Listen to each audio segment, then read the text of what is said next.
What's up, my fellow creators? Welcome, guys. I hope you're having a phenomenally blessed day. Thank you so very much for joining me with another Down the Rabbit Hole and Topics with Becky. Today, we're going to talk about courage in women. This is something I haven't brought up just yet, and it's something I'm very passionate about. But before we get started, please like this video, share this video, subscribe to my channel, set that notification bell down below so you always know when the next video does go live. Check out my channel for more content, including pick a card readings, zodiac readings, positivity videos, and so much more. The goal of my channel is to help inspire everyone to become more of their true, authentic self. And I live that. So, with that being said, let's get into topics, guys. So, let's talk about courage in women. I think something that has happened along the way has been that a lot of women think that they must settle because they're not going to get anything better than what they have. Now, I'm not here calling out every woman that's out there. I think there are plenty of good men with women out there now. And even if you're not in a heterosexual relationship, whatever it is, let's talk about the divine femme. Okay, let's talk about the one that holds the feminine power. That's what I'm calling out to today. Okay, I'll do a masculine video soon, but I'm here calling out to those women out there and those men who embody the divine feminine energy. A lot of time what's happening around the world is that as the divine feminine, we have a tendency to be codependent and needy. We need the divine masculine. We need to be loved by him. We need to be loved by her. We need to have them in our lives. And I feel incomplete if I don't have them in my lives. And this could not be further from the truth. I'm going to pull you guys in just a little bit further here. And take off my glasses. There's a glare. It's driving me nuts. So we're in this energy, though, of needing someone to complete us. And we aren't finding the courage in ourselves to go and live life as the divine feminine, which is truly powerful, right? The divine feminine is centered around the sacral chakra, the ability to be sensual, to embody sexuality, to embody strength, to embody just pure potential and creative energy, right? That is the purpose of living in as a divine being, as a divine feminine, right? The divine masculine is centered around rooting that into this world, taking the action to bring that into the world. But first, we must go through the gestation period of holding that beautiful sensual energy within ourselves so that we can create what it is that we desire in our lives, right? And so much of the time you see women who feel incomplete when they don't have their soulmate, when they don't have their other half, their twin flame, whatever label it is that you choose to put on it, the counterpart. All right, I'm going to refer to them as the counterpart from now on because I think labels are too specific and we put people into a box without really truly understanding ourselves, especially if we're only new to the healing journey. And I did that very thing. Right? I didn't know what courage was. I didn't know what it was to be a divine feminine, to be centered in my sexuality, and to be okay being single. That is part of the divine feminine's power, is knowing that she does not need anyone, that she is perfectly okay on her own, or that he is perfectly okay on his own. All right? And that is something that a lot of people are looking over because the media, social media, because social media has become our news station, right?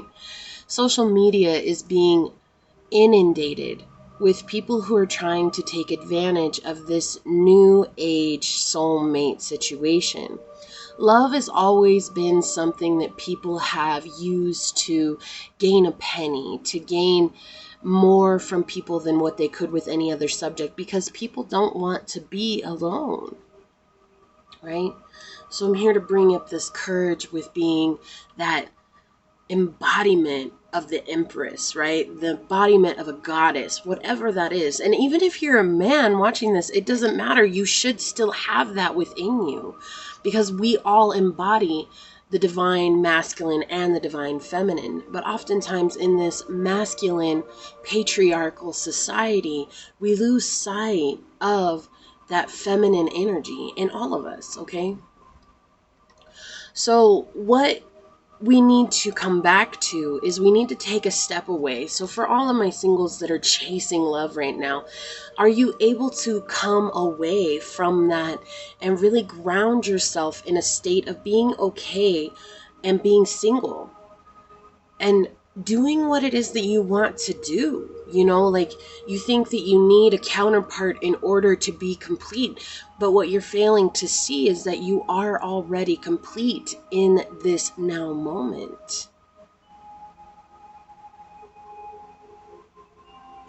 You don't need someone. You want someone, but we have replaced want with we need. And it reminds me of kids with toys. I have the hiccups here. A child has a toy it doesn't play with. And then another child comes around, and that child wants to play with the toy. And then suddenly, the original child of that toy now wants it because they don't want to share it. And that's what love has really turned into. It's like somebody else is in love, so now I want love, and I have to have love, and I can't be without love. Love has turned into some kind of toy that we play with. But then when we get it, we put it down, and we're no longer interested in it because now we hold the title. Do you see what I'm saying? There's a label that's there, and nobody wants to acknowledge the fact that it's not really coming from a place of love. It's coming from a place of fear of being alone. So this is why, as a woman or divine feminine, okay, even if you're a man, and men need to practice this too, because men are also on the other side sometimes where they will become sexually active and they'll sleep with a ton of women to feel some kind of hole in their soul. And this is saying that it's time for us as humans to really take a step back and go back to a way that has been shunned for a long time, and that's to wait before we get involved with somebody physically, and to come from a place of strength within ourselves. You know, oftentimes women will wonder, why can't I get a man? Why can't I have a man in my life? Well, are you chasing men? You know, as soon as a man comes into your life, are you going and you're preparing him dinner? You're cooking for him. You're giving him your best lingerie. You're showing up as you would if you were married. You know, and the man's first question is does she do this with every other man? You know, like, they like mystery. And women should like mystery too. You know, women are like, but I'm so simple, just love me and I'll be good with that. But there's fun in the mysterious, right? When someone catches your attention and they're mysterious, you want to find out more about them. And that's where I feel like there is a hummingbird right outside the window right now. It was just flying right here. That is so crazy. Oh my gosh, I'm sorry. I'm so glad that happened while I was on the video. Whoa. Oh, I love when things like, it was looking right at me, guys. I wish I could have turned the camera, but I feel like if I had of it would have, you can't see it through the screen. So, and it's funny, you can't even see it in the window because it's so bright outside. Like, there's no way. I don't even know if I could focus on that and see if it would. Oh yeah, see how it darkens it? Oh, that's good to know. That's actually really good to know. Okay, back to my topic. I got so excited. We need to come into this place of learning what mystery is with one another, because that's what keeps us interested. You know, so many relationships start and they're so hot they fizzle out within just a couple of weeks, a month, a few months, you know, and they're not staying interested in the relationship any longer because they come in flying. They come in flying. Well, what if you turned it around? What if you came in slowly and not be afraid if somebody walks away from you in that time? What if that happens? Right?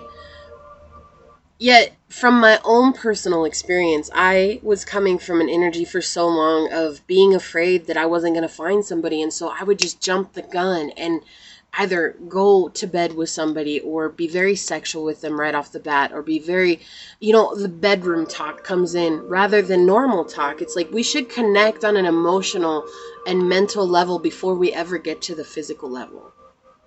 Because when you get to the physical level first, honestly, I'm just going to say the divine masculine usually holds that against the divine feminine, because that first question is did they do this with everyone else? And it's not even that you did. Like, it could have just been a one-time thing, but that thought will always run around in their head, thinking like, if you go off with another person, are you going to do that same thing? You see, there's no trust. There's no trust there, and yet you want to build a relationship on sound foundations. So I bring this up. Can you be courageous enough as a divine feminine, whatever your sexuality, okay, whatever your gender, it doesn't matter. Can you be brave enough to find out who you are by yourself, so that when you get ready to share your life with somebody, you know who you are, and you can set boundaries that won't make you seem weak or a pushover, which is what ends up happening. Men and the divine masculine tends to push over the feminine because of situations like that. They can't treat you respectfully because they don't hold a place of respect for you. Whereas if a divine masculine is truly interested in their nature, they will hunt. There's a hummingbird just out here. There's two of them. I don't know if you guys can see them. Hold on, let me see if I can. They're right there on the, oh, it just flew off. I hope you guys can see that. There's two of them. There was two of them. Sorry, I get so excited. They're hummingbirds all over, but they never get like right here like that. Oh, I love that. I love birds. Like, birds are such a cool thing. So anyways, they'll always treat the divine feminine with a lack of respect because they don't trust fully the divine feminine.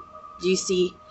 So this is where I wanted to bring this up, because I feel like it's so important for us to realize that we, as the divine feminine, whether you're a man or a woman, we need to hold a high standard of respect for ourselves and bring that into the relationship, i.e., not going to the sexual side of things right away. It's okay to flirt innocently, like as if you were 13. When you were 13, did you really jump into bed with somebody? No, like you wanted to have fun. You wanted to tease each other, throw mud at each other. I don't know. You know, there's all different kinds of ways to flirt and have fun and to be playful. But so much of the time, it's like everybody wants to know the sexual side of things. You know what? I'd rather be with somebody who I got along with mentally and emotionally and spiritually, and then have to figure out some interesting things in bed, rather than to get along with someone physically and be with somebody who treats me with disrespect in all those other aspects. Do you see? So I bring this up for you guys just to consider, just to think about, and to see how it is that you yourself can bring respect back to yourself and start setting boundaries for yourself. And if you are constantly going into the sexual side of things, one way to start is just to stop being so sexual. Just one step. That's one step to start with. And I bring that up because so many people are so sexual and they want to jump right the gun, okay? So this is what I have for you. Please like this video, share this video, subscribe to my channel down below, set that notification bell so you always know when the next video does go live.